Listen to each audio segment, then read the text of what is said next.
नमस्कार, मैं हूं अर्चित और आप देख रहे हैं पहल टाइम्स। तो चलिए रुक करते हैं इस खास खबर की ओर। महाराष्ट्र की राजनीति में एक बार फिर बड़े बदलाव के संकेत मिल रहे हैं। राष्ट्रवादी कांग्रेस पार्टी यानी एनसीपी के दोनों गुटों के संभावित विलय को लेकर चर्चाएं गर्म हैं। इस बीच शिवसेना यूबीटी के सांसद संजय राउत ने एक ऐसा बयान दिया है जिसने राजनीतिक गलियारों में हलचल पैदा कर दी है। मुंबई में पत्रकारों से बातचीत करते हुए राउत ने कहा कि अगर एनसीपी के दोनों गुटों का विलय होता है तो वो इसका स्वागत करेंगे, लेकिन उन्होंने इस पूरी प्रक्रिया की चाबी दिल्ली के पास बताई है। संजय राउत ने साफ शब्दों में कहा कि मुझे नहीं लगता कि दोनों एनसीपी गुटों का विलय होगा, लेकिन अगर ऐसा होता है तो मुझे खुशी होगी। प्रफुल्ल पटेल वही कह रहे हैं जो अमित शाह कह रहे हैं। राउत का मानना है कि इस मामले में सारा फैसला केंद्रीय गृह मंत्री की इच्छा पर निर्भर करेगा।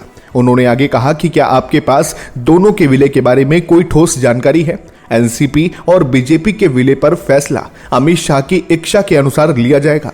एनसीपी का बीजेपी में विलय होगा, एकनाथ शिंदे की पार्टी का भी बीजेपी में विलय होगा। इससे पहले शरद पवार ने भी इस मुद्दे पर अपनी बात रखी थी। उन्होंने 4 फरवरी को साफ किया था कि दोनों गुटों के संभावित विलय पर अजीत पवार और जयंत पाटिल के बीच चर्चा हुई थी। बारामती में एक कार्यक्रम के दौरान पवार ने कहा था कि मुझे खुशी है कि सुनेत्रा पवार ने उप मुख्यमंत्री पद की शपथ ली है। विलय की चर्चा अजीत पवार और जयंत पाटिल के बीच हुई थी। सीएम फडणवीस बातचीत में शामिल नहीं थे। उन्हें इस बारे में बोलने पर कोई अधिकार नहीं है। गौरतलब है कि अजीत पवार के निधन के बाद पार्टी में एकता की चर्चा तेज हुई है, क्योंकि जयंत पाटिल के अनुसार दिवंगत नेता हमेशा एकता पर जोर देते थे।